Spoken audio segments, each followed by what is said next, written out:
नमस्कार, आप देख रहे हैं डॉक्टर साहब, आपके साथ मैं हूं मुस्कान। दर्शकों, आज के इस एपिसोड में हम बात करेंगे फिजियोथेरेपी के बारे में।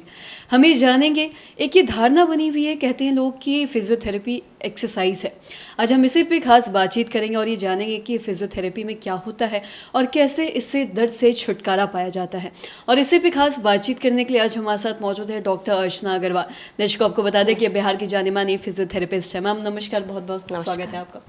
मैम, अगर हम फिजियोथेरेपी के बारे में बात करें तो एक लोगों के बीच में एक धारणा बनी, एक मिथ है कि ये सिर्फ एक्सरसाइज है। मैं आपसे जानना चाहूँगी कि किस तरीके से पेन से फिजियोथेरेपी करवा के छुटकारा पाया जाता है और क्या है ये, विस्तार से बताएं।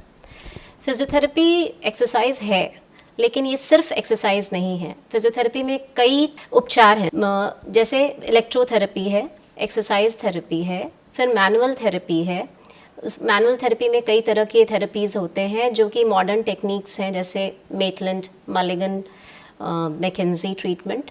उसके अलावा इलेक्ट्रोथेरेपी में हमारे पास कई उपयोगी और आधुनिक मशीनें हैं, जैसे TENS, IFT, ultrasound, shockwave therapy, laser. कई ऐसे थेरेपीज़ हैं जिससे पेन हम लोग रिड्यूस करते हैं। कई बार पेशेंट्स ऐसा बोल करके आते हैं कि हमें सिर्फ एक्सरसाइज सिखा दीजिए, बस हमारा हो गया, हम जाएंगे। तो वो हमारे एक्सरसाइज प्रोटोकॉल में वैसे नहीं हो पाता है। कई बार पेशेंट्स बहुत पेन में आते हैं, तो शुरू में हम उनको इलेक्ट्रोथेरेपी देते हैं, पहले मशीन से उनका इलाज करते हैं ताकि उनका पेन कम हो जाए 50 से 60%। और जैसे ही उनका पेन 40, 50, 60% रिड्यूस होता है, धीरे धीरे हम लोग एक्सरसाइज प्रोटोकॉल के तहत एक्सरसाइज धीरे धीरे स्टार्ट करते हैं। प्लस हमारे कुछ स्पेशल टेक्निक्स होते हैं थेरेपिस्ट के, जिसका ज्ञात सिर्फ हमें ही होता है, उसे हम अप्लाई करते हैं। उससे बहुत जल्दी क्विकली पेशेंट एकदम नॉर्मलसी की तरफ पहुंच जाते हैं। जी, और साथ ही अगर हम लोग पेन के बारे में बात करें, दर्द के बारे में बात करें, तो क्या शरीर के किसी भी दर्द से छुटकारा पाया जा सकता है फिजियोथेरेपी करवा के? यूजुअली देखिए, अगर पेट का दर्द है, जैसे पेट में दर्द है, तो पेट का दर्द फिजियोथेरेपी से नहीं छुटकारा पा सकते हैं। मेनली जो मस्कुलोस्केलेटल पेन होता है, जैसे मसल्स का, टेंडन्स का, बर्सा का, फेशिया का, स्किन से नीचे जो भी हमारे लिगामेंट्स होते हैं, फेशिया होता है, ये सारे स्ट्रक्चर्स का जो पेन रिलेटेड स्ट्रक्चर्स होते हैं, उससे हम छुटकारा पा सकते हैं। डायबिटिक न्यूरोपैथी में झुनझुनी होता है, सुन्नापन होता है, ये सब चीज़ों का उपचार फिजियोथेरेपी में है।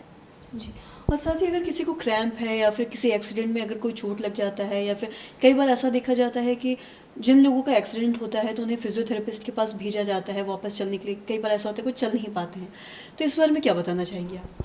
एक्सीडेंट के बाद दो तरह की चीज़ें हो सकती हैं, अगर ऑर्थोपेडिक पॉइंट ऑफ व्यू से देखा जाए तो।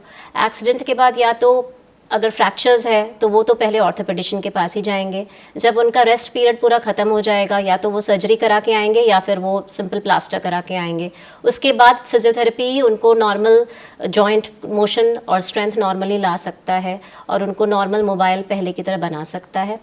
और दूसरा, अगर एक्सीडेंट हुआ है और सिंपल स्ट्रेन है, मसल पुल है, तो डायरेक्टली पेशेंट हमारे पास आ सकते हैं। एक्सरे में अगर कोई फ्रैक्चर नहीं है तो फिर वो टोटल हम लोग उसका उपचार कर सकते हैं। फ्रैक्चर की अभी आपने बात की है, तो क्या अगर किसी को फ्रैक्चर होता है तो फ्रैक्चर ठीक होने के बाद ही फिजियोथेरेपी करवाया जाता है या पहले भी करवा सकते हैं?